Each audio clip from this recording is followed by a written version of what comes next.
Hi guys, it's Neil here from neilcurtis.me. This is another logo tutorial using the free software GIMP. Normally I use an example from one of my own websites and show you how I made that logo, but this time I'm doing something a bit different. I'm using a logo from another website to use as a case study to show you how you could make it yourself. This time I'm choosing the smartpassiveincome.com blog, which is a great website, and this is actually a logo I see most days because I look at this blog and it's a great blog for anyone interested in doing things online, internet marketing, or earning money off the web. But anyway, the logo itself is, relatively simple, but it's definitely a good logo that stands out, and it creates a great brand for the SPI and content and other things associated with the blog.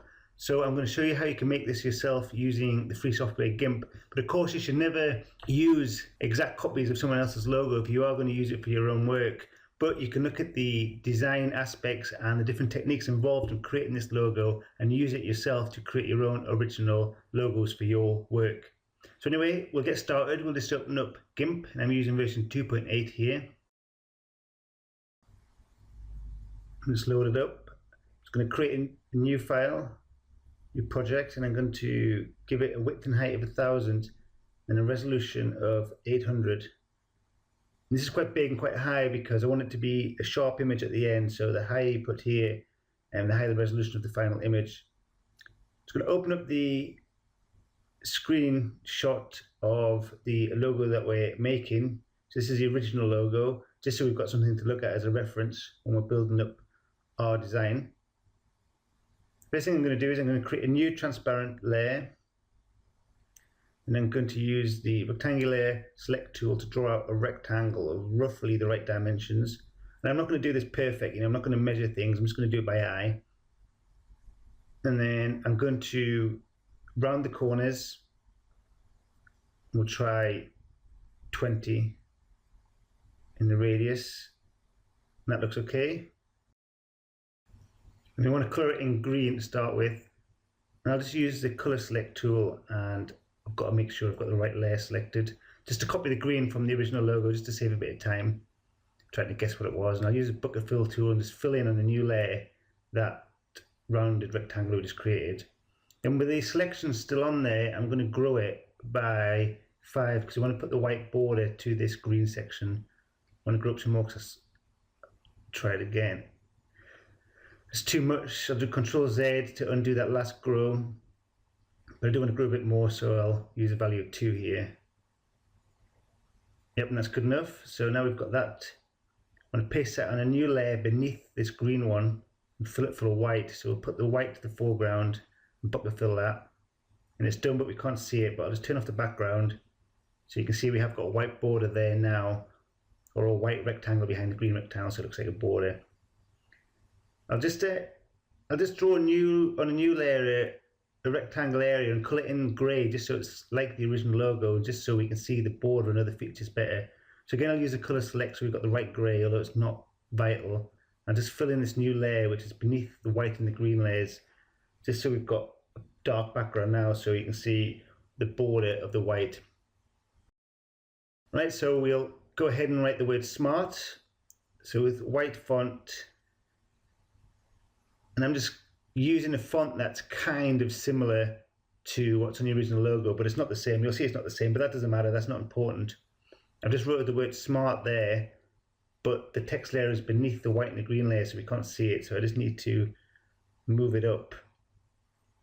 Normally you can just drag the layers up on the right-hand side by clicking and dragging them up, but when I'm recording the screen, there's a conflict with the software, so I have to use the menu bar at the top.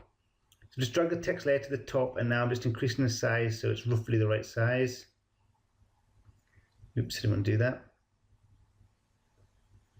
So just move the smart word to around the right position.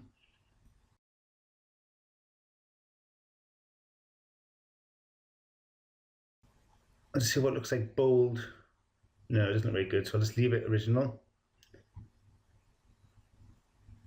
Alright, so I'm just going to go alpha to selection on that smart layer just to draw a border around the letters, because I'm going to put a dark shadow behind it so it looks like it's popping out a little bit. So I've created a new layer and I'm going to fill it with black. So we basically got black text now with the word smart. I'll just unselect everything. So with the black smart layer selected, I'm going to the move tool, click on it, and on the keyboard just push right once and down once, just to offset it a bit. And I'll put this layer beneath the white word letter. Now just see that it's got a little dark sort of drop shadow behind it, which kind of makes it look like it pops out a bit. And I'll just move both of those layers up so it's nearer the top of the green area like it is in the original design. Right, so we'll write the word passive now in income, passive income, using the same font but a different font size because obviously it's smaller. And we'll just make sure that this is at the top this time. So passive income. That font's too big, so I'll shrink it down a bit. And again, like I said before, it's just rough. You know, I'm not measuring things aren't perfect, but I just want to show you the design techniques involved in creating this. And the original logo probably wasn't made using GIMP. You know, I haven't got a clue how it was made, and it was done by a professional designer, but I'm just showing you how you could potentially make a similar one yourself. So here I'm spacing out, so with the text tool selected on the word passive income, I'm just spacing out the letters a bit, just so they look more comparable to the original logo. Okay. And again, I'm just going to put this same sort of black shadow behind it using the same technique as before. So the alpha to selection on that passive income text layer to highlight the words, and I filled it on a new layer with black. And then I'm going to offset it to the right and down a little bit, and then put this black layer behind the original white text just to create a, you know, a small drop shadow, just so it looks like it pops out a little bit. Okay, so moving along.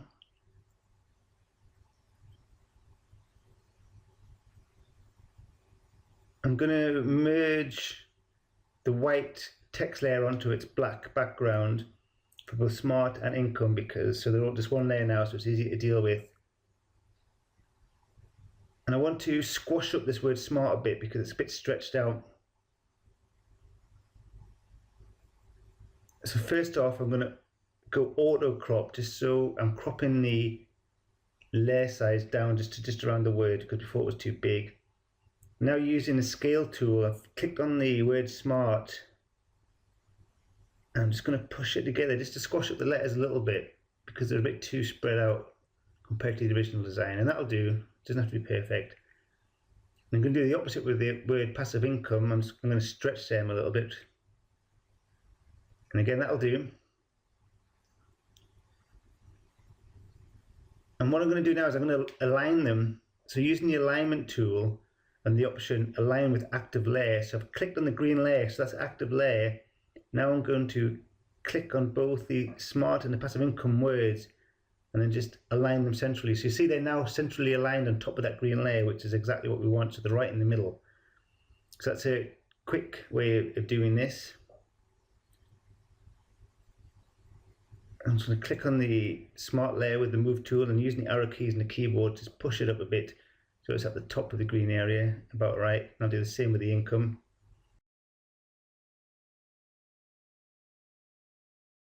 Okay, so that's about right. But comparing it now with the original, we've got probably too tall this green area, so I'm going to have to shrink that. So I've locked. See, this is what happens. So if you don't crop down the layers to the image, you get this massive grid. So now I'm just doing auto crop on both the white and the green layers, just so they're cropped down. So now if we click on the scale button, you see we'll just get a grid around the area we want to move. So I've locked the green and white layers together, and then I'm just scaling the green layer up so it doesn't both automatically, just to squash it up a bit. And that'll do again. And I just want to move the sides in a little bit because it's too wide. I'm just eyeballing this compared to the logo beneath. And that looks a lot better, so we're happy with that. So we'll move on to the next stage.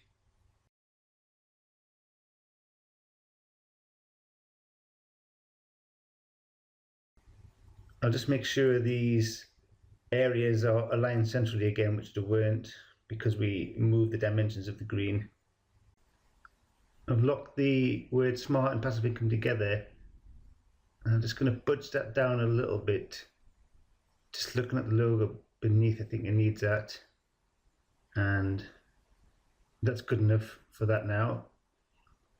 And you can see around the edge, inner edge of the white border, there's a slightly dark drop shadow that's shown on the green. So I'm going to do that now. I've selected the green layer and I've got alpha to selection. And I'll just use the automatic drop shadow feature there under filters. And I'll put the offset to 0, 0 because we don't want any offset. We just want it to be around the whole perimeter. So I've reduced the border radius. And we'll see what that looks like. And that's not right. That's put the drop shadow outside the selection area, so it's actually showing the drop shadow on the white area, and we want it on the inner area. So Control Z to undo that last drop shadow that we just created. So now I'm going to invert the selection and do the same procedure again. So we'll do the drop shadow, and that's nice. Now it's put the drop shadow on the green, so it looks like the white border is now a rim, and that's casting a little bit of a drop shadow on the green. So it makes it look a little bit more 3D. I'll just check and see what it looks like.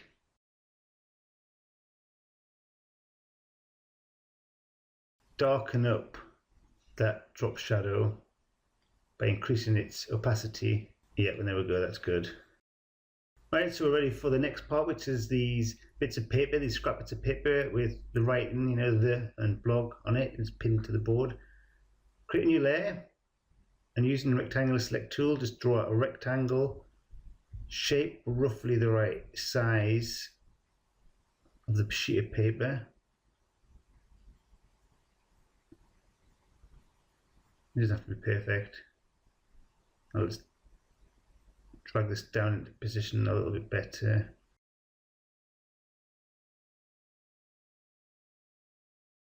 Right, with that layer selected, I want to fill it with white. Although it's not actually brilliant white, a white with a hint of grey in it. So I'll just tweak this value here down just a tiny bit to make it an off-white, grey white. And I'll just fill that. I'm going to use the path tool here, and I'm just going to draw a line along the side of the square. Because I don't want this bit of paper to be perfectly, you know, straight up and down, because bits of paper, especially bits of scrap paper, pinned to something are normally a bit crumpled and folded. It's a little bit. So I'm going to use the path tool and tweak the curve a tiny bit, and just complete that. Push enter, and then I'll delete this from the square just to make the edge off straight. It doesn't really look a huge amount different, but it is a little bit less straight than it was before. And I'm going to repeat that procedure on all sides here. So this top edge, using the path tool, I'll just click around, and then this edge here, I'm going to drag it to make it slightly curved.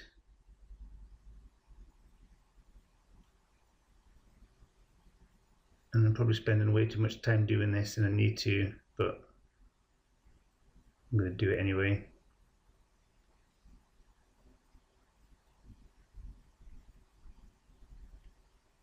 Okay, I'll just complete this shape and then delete it from the original square. So I'll clear all selected area, then I'll push right hand select tool just to clear that. Okay, so we'll do the right hand edge now.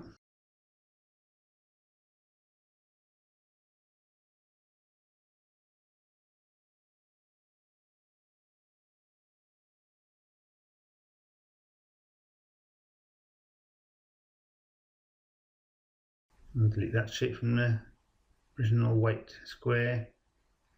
Clear everything. Alright, I'll just do this bottom edge now. Like I said, I'm probably taking too long over this than I should, but I've started it, so I'll finish roughening up these edges of the square a bit. Alright, so that's done.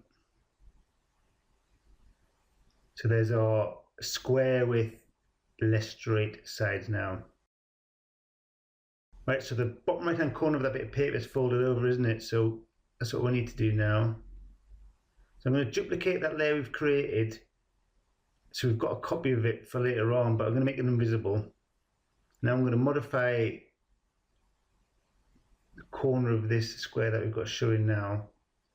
So again, using the path tool, I'm just going to draw a triangle shape on the corner. So this is the edge like it's been folded over. Now just complete the triangle. So this, I'm just going to curve these edges just so that it's like a bit of paper is curled up around the edges.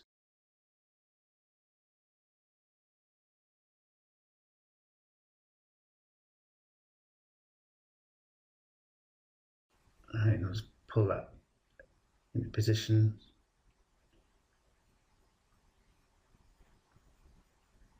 And you find that you just tweak and move things around a little bit when really they probably don't make much difference, but you can't help it.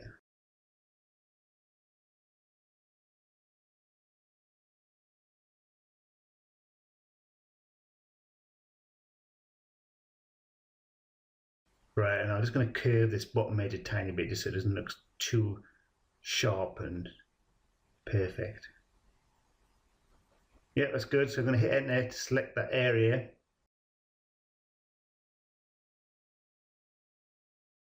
I'm just having a look at the curve. And it's kind of a darker grey. So in a new layer, it's always good practice to do things in a new layer. You can always merge them down later, but it makes it easier to do changes if you do each thing in a new layer. So I'm going to do a lighter grey to a darker grey gradient on this upturned corner triangle that we've just drawn.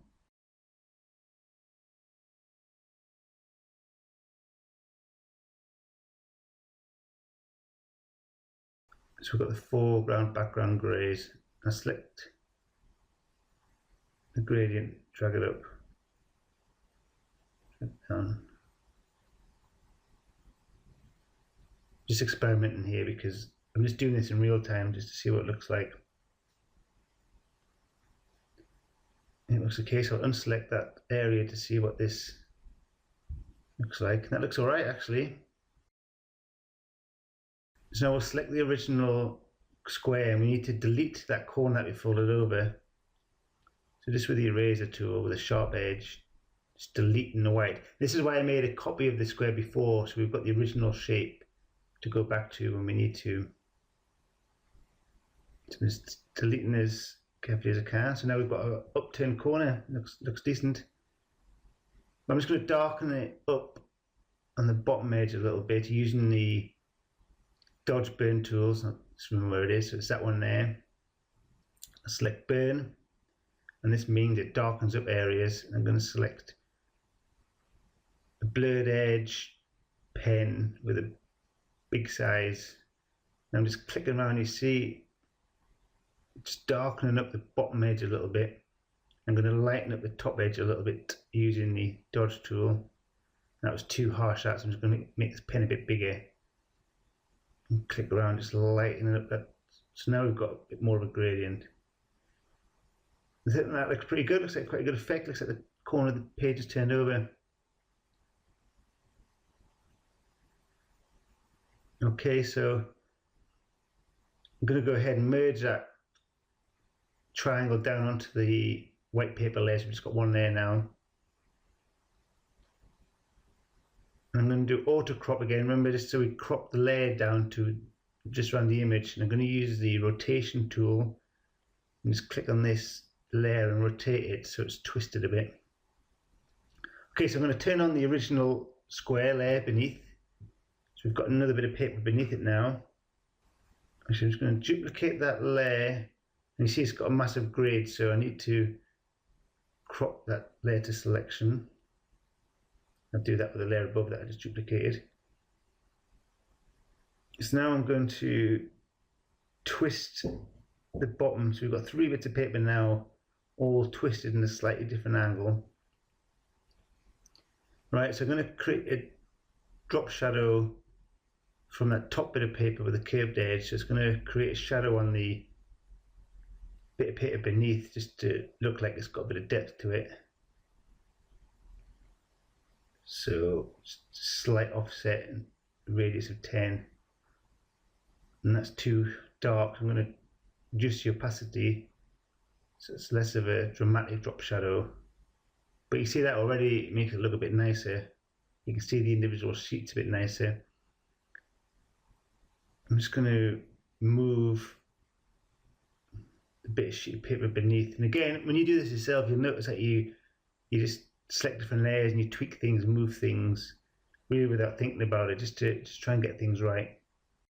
Okay, I want this bit of paper to cast a shadow over the green sign bit. So I'm just gonna, on the bottom layer, I'm gonna use filters and drop shadows. I'm gonna create a bit of a bigger blur there. So that's cast a shadow over the green area. That's right. I'm gonna reduce its opacity because it's a bit harsh, a bit dark. I'm gonna select it and I'm gonna just move it out a bit, this drop shadow layer, just to drop shadows more over the green. I'm pretty happy with that. Nudge it a bit, reduce its opacity a little bit.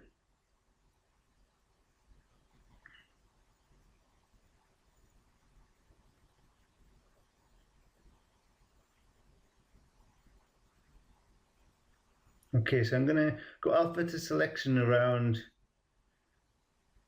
the sheet of paper, the second sheet of paper in the file, and I've inverted the selection. And I'm going to create a drop shadow on there with the offset of 0 because I just want to draw like a shadow around the perimeter of this, just so you can see this sheet of bit of paper a bit clearer, so it doesn't blend into the sheet of paper beneath it quite as much. And actually it's too high, so I'm going to drop it to the layer below.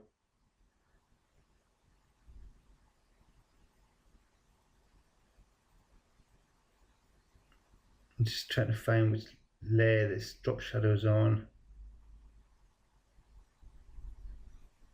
Keep dropping it down so it's beneath the top layer.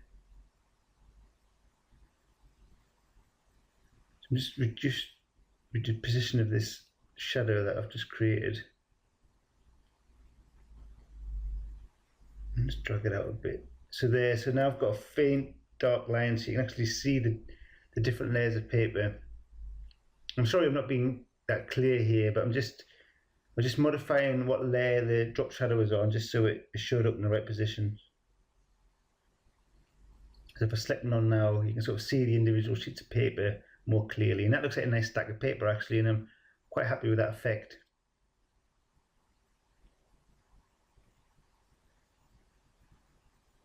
I'm just going to tweak that drop shadow a little bit so the dark line around it is not quite so strong.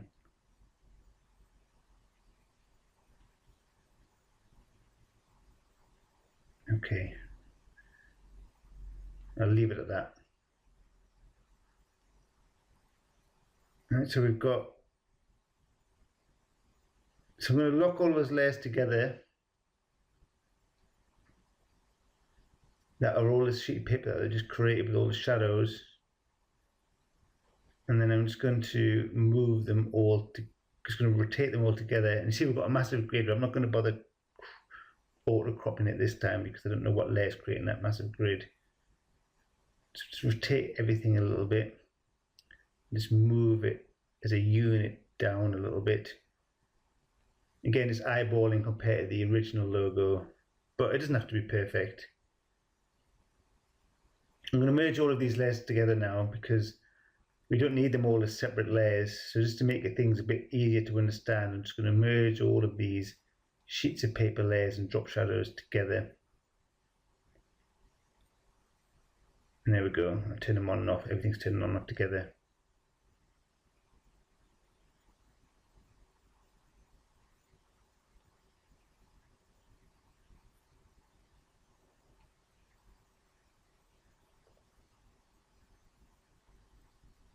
Okay, so we might as well go ahead and create the stack of paper that's on the other side, which has got the word blog wrote in it. And this is just exactly the same as what we did, except I'm going to curl over a different corner. I'm going to curl over the bottom left corner this time, and the sheets of paper are going to be slightly bigger and rotate at different angles. So just using the rectangular select tool, just creating a rectangle. This one's slightly bigger than the one on the left. Just getting it roughly the right position, the right size. On a new layer, I'm going to fill it with the same grey white as I did last time. I just want to make sure that layer is cropped around the square and it's not massive, so I'm just going to select the layer and auto crop it just to make sure it is cropped around it. Just make sure nothing's selected.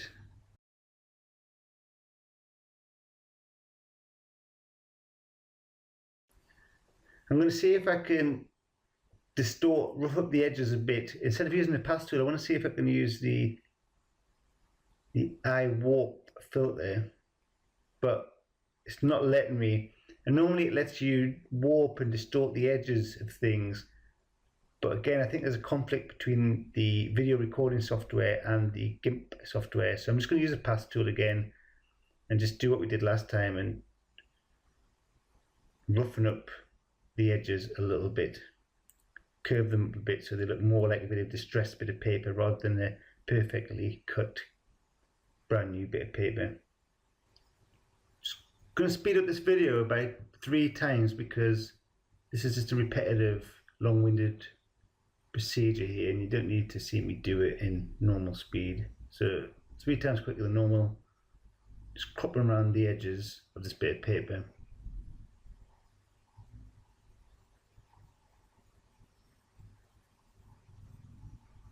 Right, so that's the last edge done. So we have a new sheet of paper that's a bit roughly trimmed around the edge.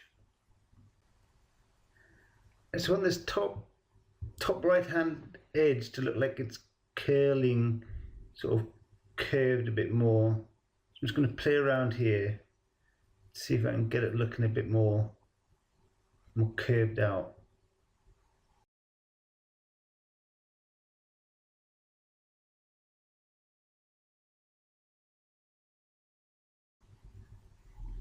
Well, that'll do. It's only just a little bit more curved. I just wasn't quite happy with it. Oops. I want to select all of these nodes because I'm just going to use the same edge to trim the other side. I'm just going to click around all these nodes, and that will let me drag this masked area off as a group. So I'm going to use that edge to trim it. And I'm going to have to drag all these other nodes across to the other side because we don't want to cut that bit of the square off. Okay, so that's it. Let's delete that. I just wasn't happy before. I just wanted it to be a bit more curved and rumpled than it was. But I am happy now, so I'm going to leave it as it is there. Okay, so we need to start cutting off that bottom left hand corner, folding it over. So create a new layer. It's exactly the same as what we did in the last side. Using the paths tool, just draw ourselves a triangle.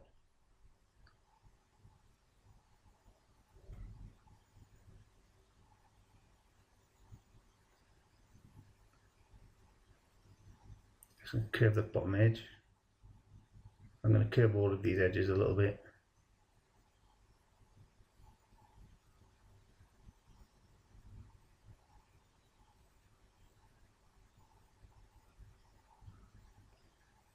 We'll go with that one.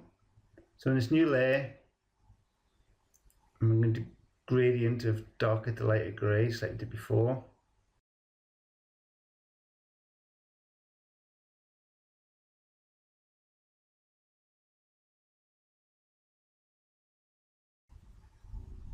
And that's probably too dark on the edge. So let's drag this line further. Remember, Control Z just undoes your last action. So select none, see what that looks like. Could be okay, yeah. So we'll use the eraser tool.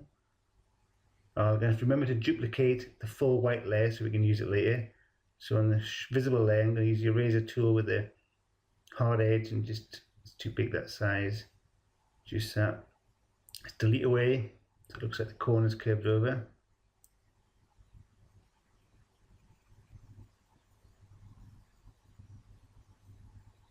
Yep, it's looking okay. So just like before, we'll just darken up the bottom of this area and lighten up the top using the dodge and burn tool. Make sure I've got the right layer selected. You see that's just lightening up the top area a little bit. I'll darken up the bottom area a bit now.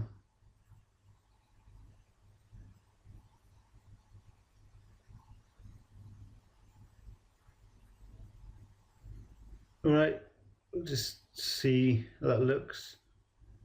Okay, so the next thing we do, we want to rotate this because that bit of paper on the original image is rotated quite a lot. Okay,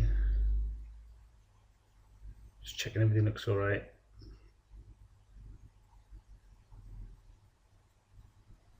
Just going to merge that down then because I'm not going to change that, and I'm going to rotate this top sheet around. You see we've got a massive grid when I click on it because I haven't done the auto crop on the layers, so the layer's not cropped around the image itself. So now when I click on it, you see it's got a short, and then just rotate it around till it's about right.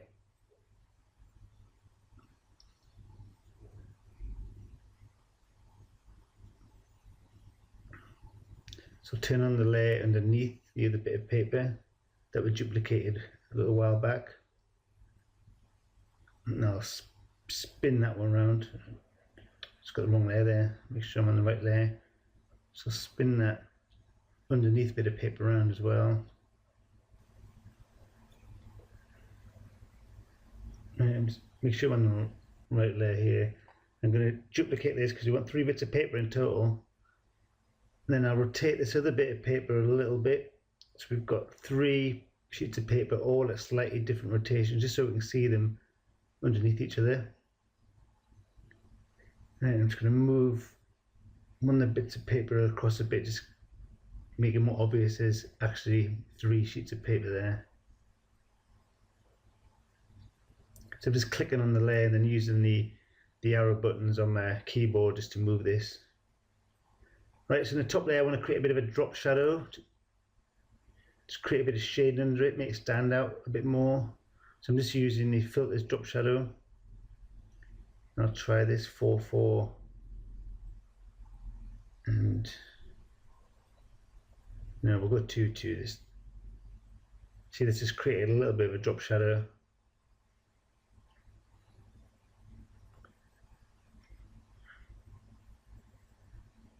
And I'm going to reduce the opacity a bit of this drop shadow so it's not quite as black. Alright, and with the next bit of paper down, and we'll go this bit of paper first actually.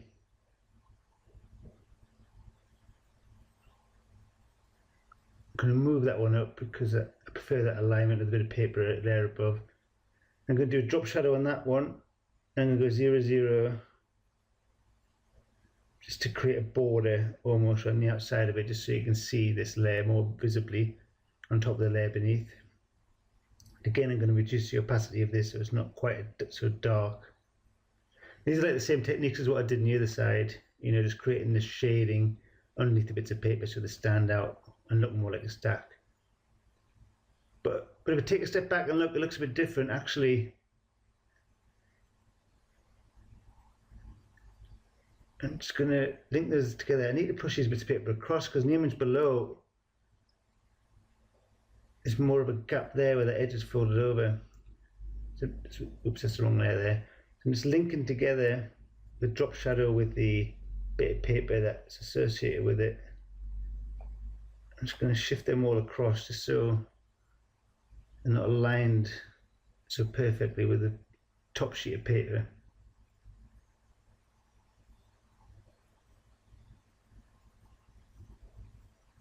Okay, that looks a bit nicer.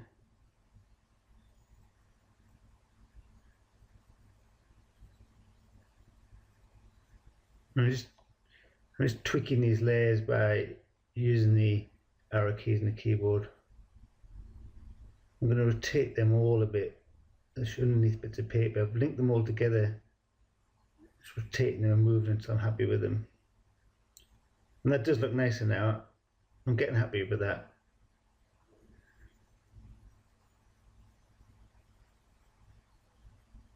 And I'm probably spending too much time doing some fine movements of the different layers that probably won't make any difference when we look at it at the end, but it's just a way to do things. Right, so I'm going to lock all of these layers together just so I can move them around a little bit as a unit.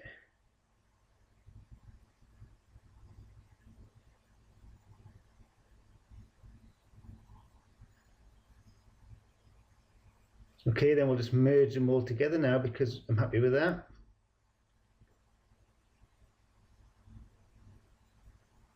And actually, with them all merged together, I'm going to create one final drop shadow, which is going to cast a shadow onto the green sign itself.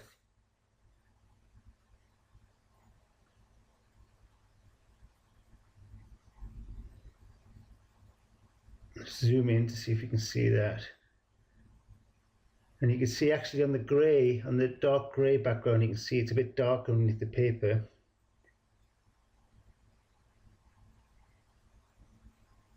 But I want to create a bit of a shadow the other way. It hasn't really cast a shadow over the green, so I'm going to put minus values in here to offset the shading to the left, and you can see it's done that quite obviously. So I'm going to reduce the opacity because that's too dark. We only want a subtle bit of shading, and I'll click on the drop shadow layer and move it around and position it to cast more of a shadow over the right part of the green sign. It's still a bit dark.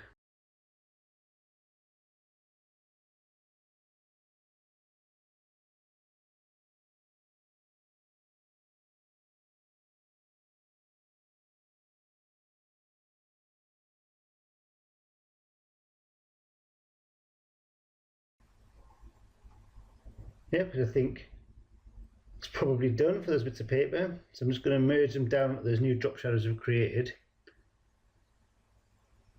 And then now we've got two stacks of paper. It took a little bit of faffing, a little bit of messing on, but I think the end result's quite nice. I'm quite pleased with that. So I suppose we're ready to put the words on there. So click the text icon, make sure it's black, and type the word the. I'm going to change this font to a font that's a little bit more of a sort of handwriting kind of rougher kind of font, more of a more natural if you're just writing it by hand. It's not the same as the one used on the original SBI logo, but like I said, that doesn't matter.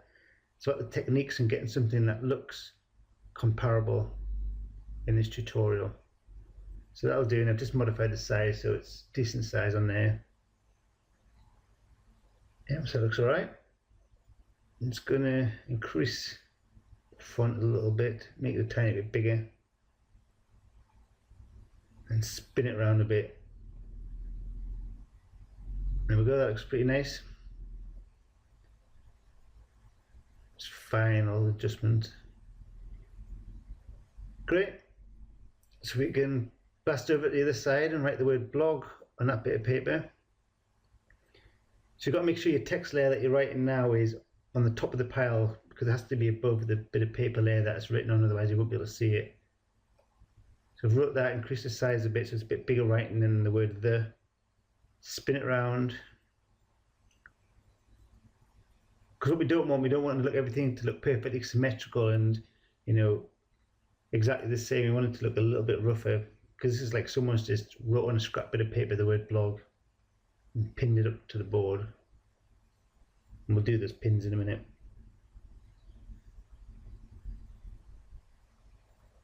Yep, I think that looks good.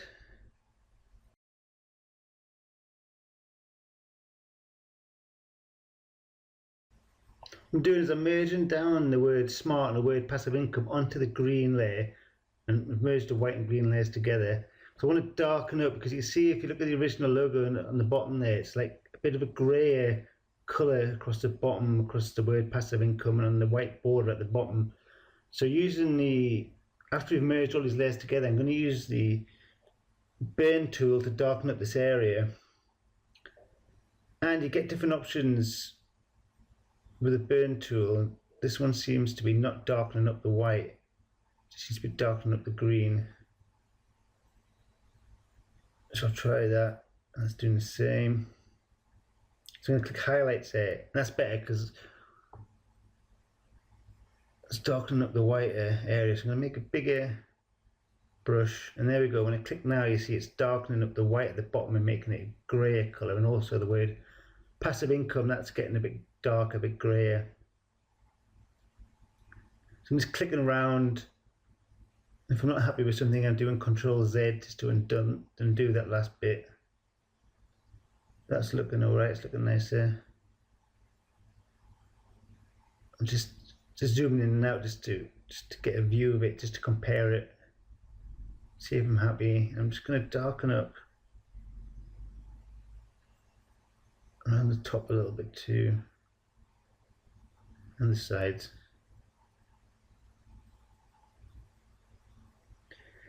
I want to lighten up the middle, it's a bit bright. So I'm going to go on to the dodge and click in the middle there, and let's just lighten that up a bit. And it's looking quite neat.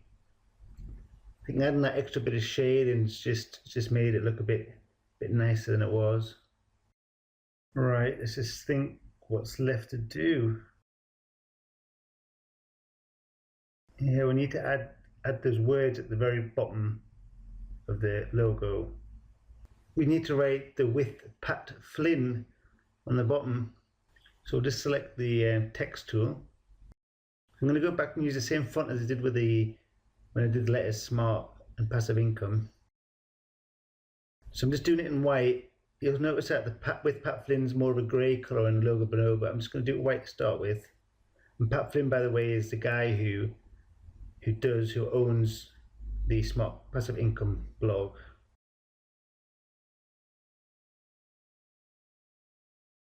So I'm just tweaking the font so it's about the right size. So that's in lowercase. And I'm going to do the Pat in bold.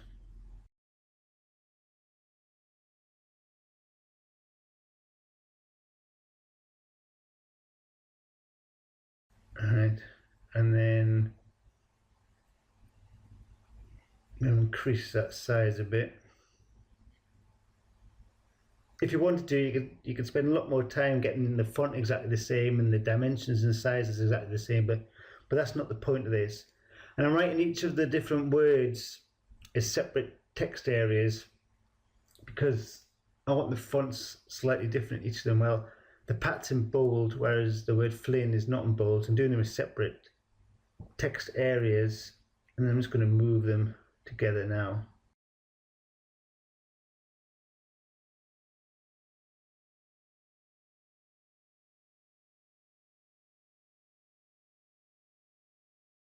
Just make sure they're aligned and spaced right.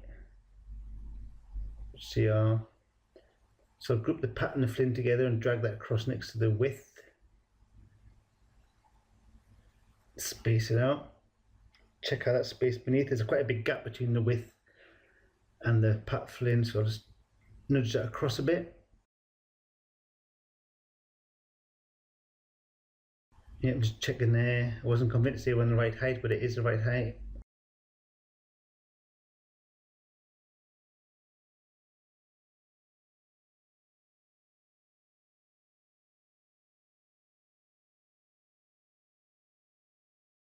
Now just link them all together now, and I'm just going to shift them around so they're in the right kind of position. But actually, before I do that, I've noticed it's quite a major thing. The whole of the main logo needs to be rotated around a little bit. So I've just linked all those together using the rotation option. I'm just going to spin that a little bit. So it's about right. Right, now unlink all those bits now. I could have merged them all together really, but I haven't. I'm just tweaking them there pointlessly. And then Right, I need to move that with Pat Flynn up, so link them all together again. Those three words. Oops, I'm still on the rotate, which I don't want to do. Need to be on the move. Just click on the layer, and then using the arrow buttons on my keyboard, just shift it up and across a bit.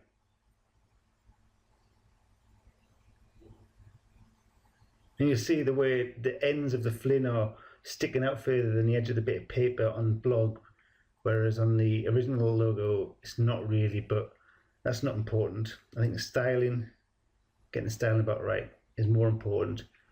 So just reducing the opacity of these text layers because they were white but we want them grey, so it's just an easy way to do that. If you make them less transparent, more of the dark grey background they're sitting on comes through, so the letters themselves look grey.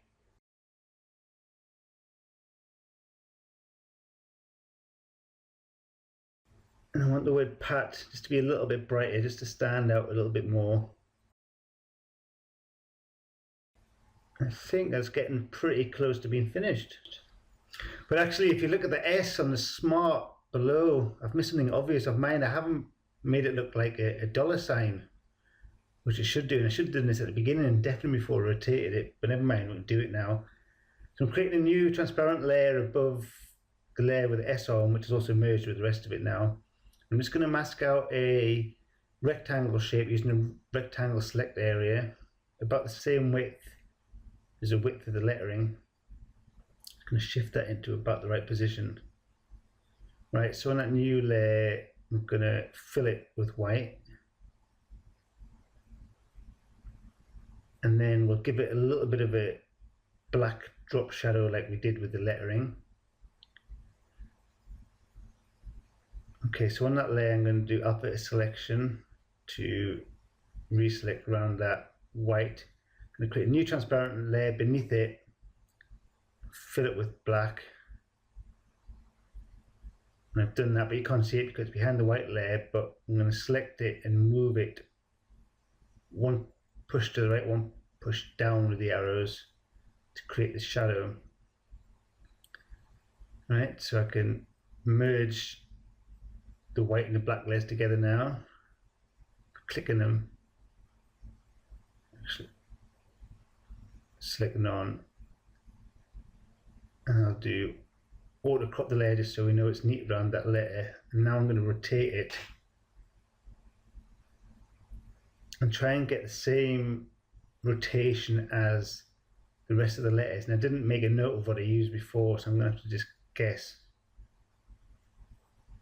Let's move it around, and it's pretty close. I don't think it's quite right.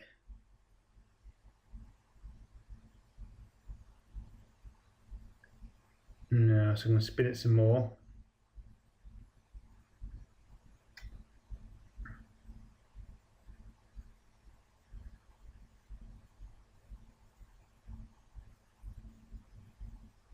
Maybe try a bit more. No, and that's gone too far.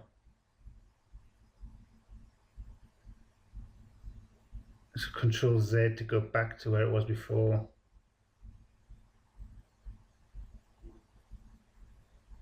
I'll just move it up a little bit. You know what, that rotation is good enough for me. So what I'm going to do now is I need to delete the part of this new layer that we don't want. So I'll just make it a small solid brush. I'm just going to delete from the layer we just created. Carefully, I've deleted too much there.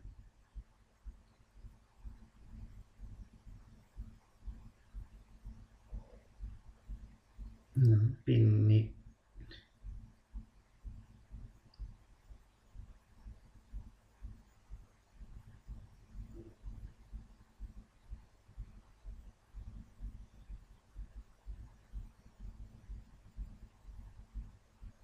So remember, you just do Control Z if you don't get it right. Delete something you shouldn't delete. Oh, but I made a mistake there. Mine looks like a proper dollar sign, whereas really it's just the top and the bottom bits of these there. So I'm just going to delete all that middle bit. I'm just getting too focused on making it like a proper dollar symbol. Right, so there you go. So that's that done. So like I said, it would have been easier doing that before we rotated everything, but it wasn't a problem.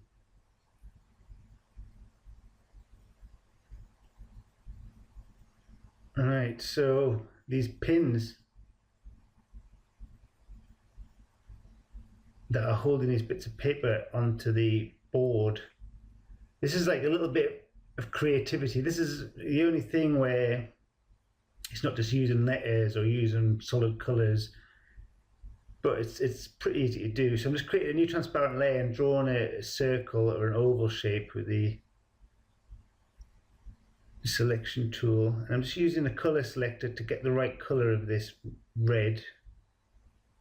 I'll go back to my new transparent layer and fill it in.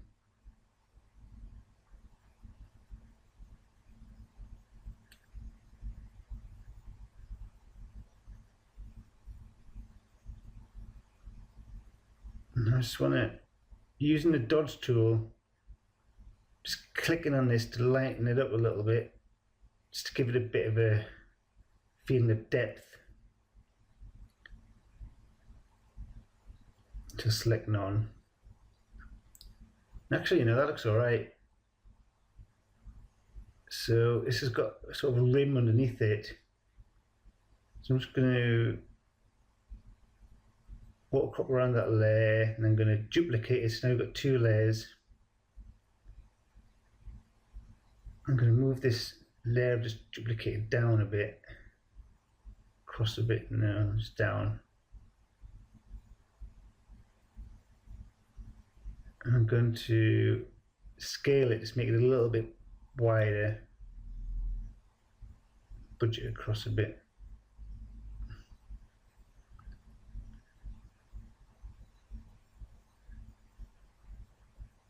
I'm using the dodge tool again to try and create a little bit of a lighter area where this new section meets the old section. And actually, let's just lighten up the bottom. I need to move it down a bit further. So like I said, this is the only bit that's like a really little bit creative, but it's just trial and error, and you just got to do it and see what it looks like when you're finished.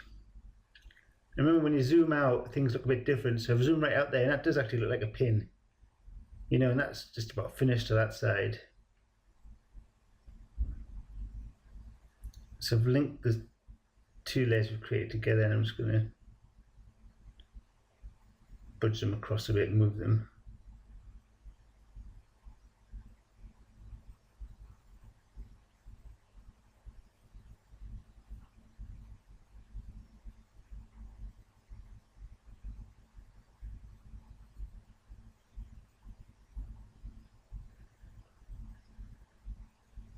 All right, I'm going to merge those two layers together because I'm not going to modify this anymore. It's two separate bits.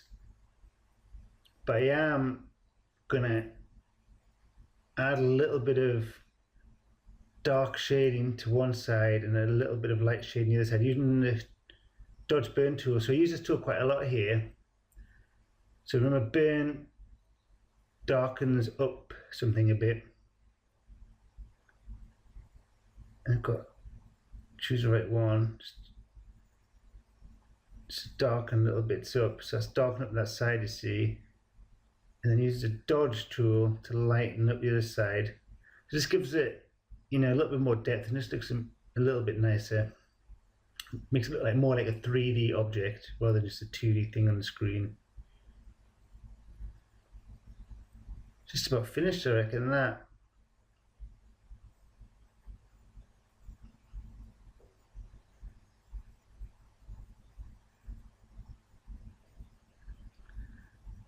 I've decided I'm going to create a tiny bit of a shadow under that. So I've just done alpha selection on that new layer we've just done, just to draw a line around it, outline around it, and I filled it in with black on a new layer.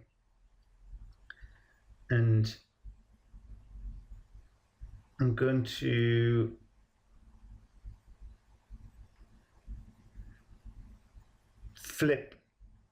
I want to flip that layer, but that's the wrong tool. I just need to rotate it. So I'm going to take the rotation tool and spin this black layer around so it's like mirror image of pin. I'm going to move it down, offset it a little bit. And we need to blur it a bit because it's like a blurred shadow. I'm just trying to think what number to give it. We'll leave it as 5. Okay. I'll reduce its opacity to make it less dark. So I'll move this new layer beneath the pin layer. So now we've got a little bit of shading. I'm just going to move it around a bit to see what looks good. Move a bit closer.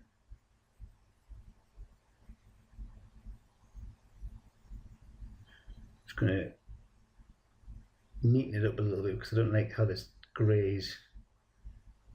I should use a softer brush to neaten a bit of the shadow from the side, just to make it more focused. Yeah, that'll do. It's alright, so we'll have to create the pin on the other side now. And you'll see on the original logo that the pin's a bit different on the other side, so we'll do the same here. We'll make a different looking pin. So I can merge the other pin together with its drop shadow, and I'm going to create a new transparent layer. And again, I'm going to start with a circular select area. Just guess what kind of size it wants to be. And again, we'll fill that with a reddy color, and it's not there, so I'm going to use the color selector again.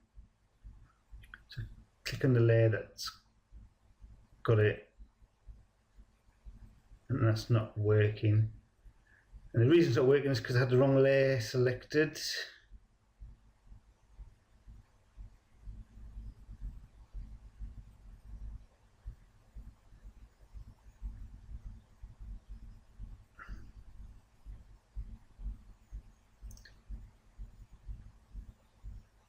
Alright, so we need to select the right layer first. That's actually got the color we want on it.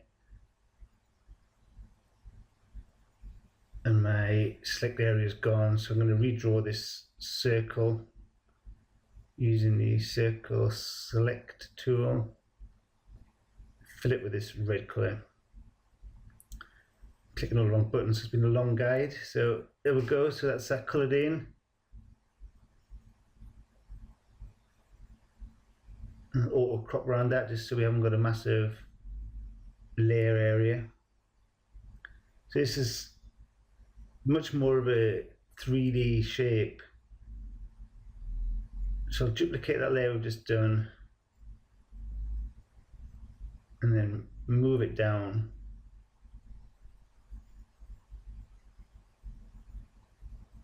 And you'll see actually as we move it down, that's giving it the impression of it's more of a cylinder shape, which is quite nice. That's what I want.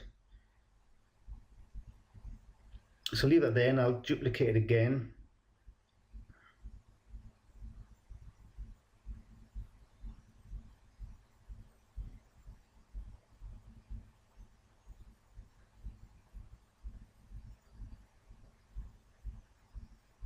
And with this new duplicate layer, I'll bump that down even further. Now I'll use the scale tool to make it a bit wider.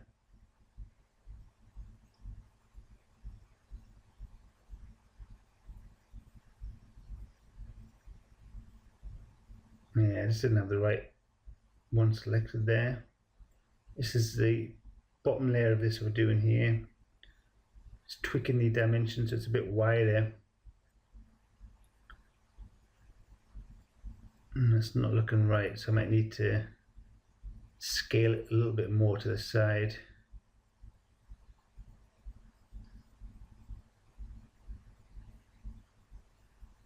Alright, that looks better. So you can see already it looks like we've got a taller pin, sort of like similar-ish to what the original looks like. We just need to do a bit of shading on it. So again, get our trusty dodge burn tool and just darken up different areas of it. Just select these different layers we've been working on. If I go up the edge, it'll look like it's adding a bit of height to that side.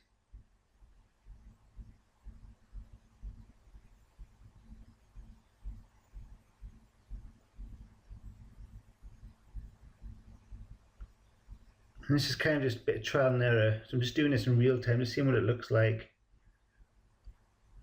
You can see we're just adding a bit more depth. So I'll just go onto the dodge, so I'll just lighten up some bits now.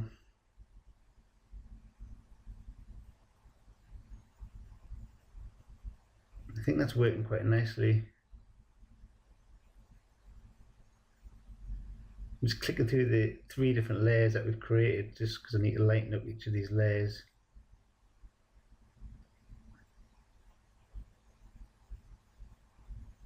I think that's looking okay.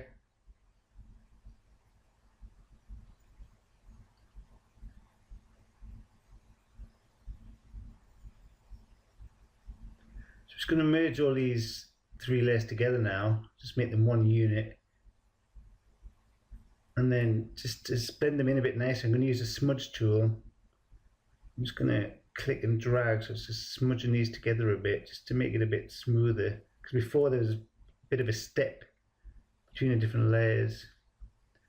I'm just dragging it around to give it more of a rounded 3D effect. And I'm happy with how that looks.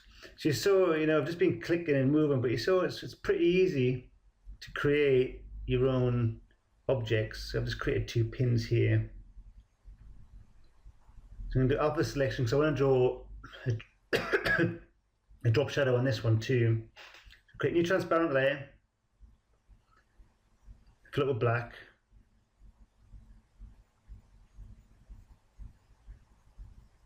And then move it because it's actually behind the red layer, so we can't see it at the moment. So I'm just all cropping around it. So I'm going to spin it around so you see it spinning the black layer.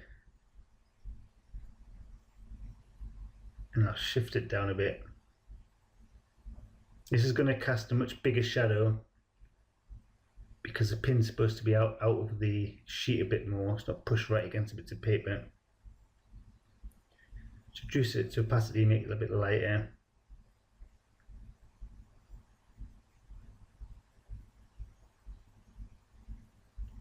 Blur it.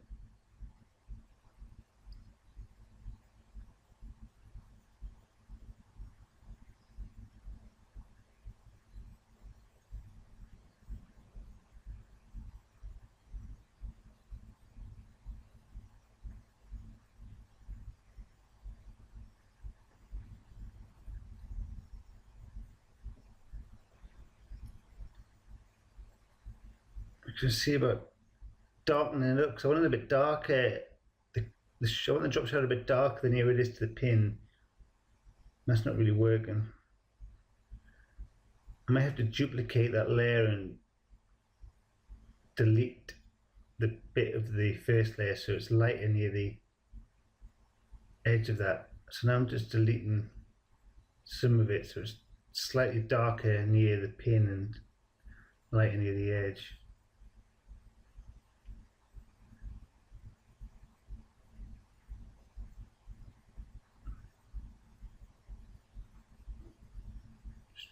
Tweaking the opacity a bit.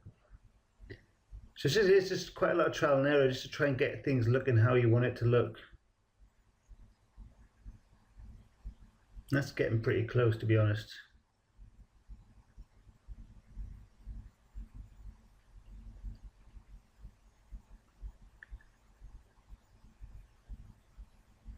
I'm just going to merge those 2 shadow areas together.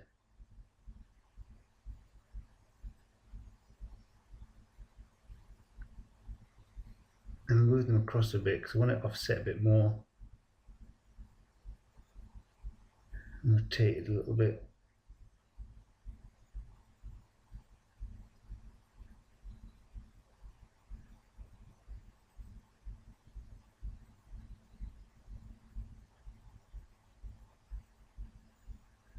Actually, I'm just going to use the eraser tool just to shape it a bit nicer. Just going to delete around the edge a bit.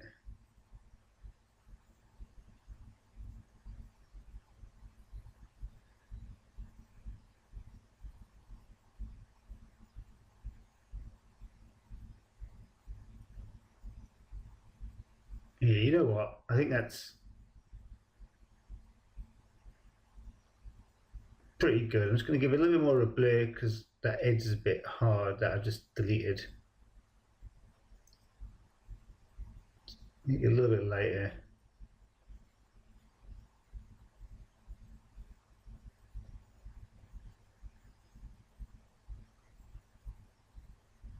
And there, I'm going to leave it like that. There's one, this is the very final thing I'm going to do. I think the word smart is all a bit too white.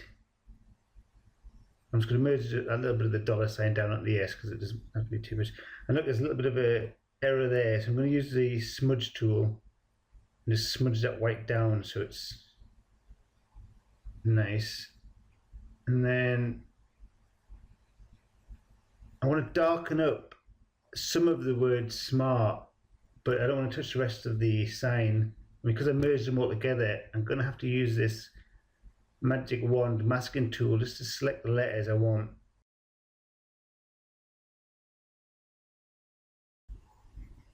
Alright, so now they're selected, I'll use the dodge burn tool, and this will only affect those areas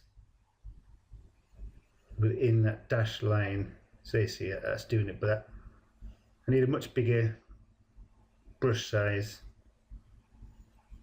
just to make it more of a subtle. It's just darkening up the bottom edges of this word smart. Like so. And there we go, I think. We've got the Smart Passive Income blog logo looking pretty similar to the original. Let's go ahead and delete that original logo at the bottom because we don't need that anymore because we're finished. Just find what layer it's on and just delete it. Right, so now I'm just going to turn off the layers that I don't want, and then I'm just going to merge all of the other parts of the logo together just so they're all one part, not lots of separate layers like they are. Right, so with all the layers turned off we don't want, I'll go to merge all visible layers, and you see all the sign now is just one big layer. I'm just going to draw a rectangular select area around it, and then I'll crop it down just so we've got a cropped version of our logo rather than having a big massive screen like we did before. So just draw that around there and go crop the selection, and I'll turn on the black background again, and you see it looks nice. So all that's left now is to export this as our logo. So the SPI logo, save it as a PNG, save it as a JPEG if you want. I'll just export it with the default settings, and if you minimize that, we've got it here. So I'll open up the logo that we just created, make it big. You see it's quite nice resolution, it looks nice. I'll just open up the original logo just to compare it side by side. So this is the one off the website itself. This is the one we just created. So I think they're pretty similar and I'm quite happy with that. So go ahead and open up the website with the smartpassiveincome.com site open on it just to look at the logo live on the site and look at our logo next to it. Oops. And there you go. That's how you make the smartpassiveincome.com logo using the free software GIMP, which you can get over at www.gimp.org. There's lots more guides, tutorials, how to create logos and also how to create websites. And I run through case studies of my website showing you how I've set them up from the very start to the very end over at neilcurtis.me. So if you want more information, you want more tutorials, make sure you head over there.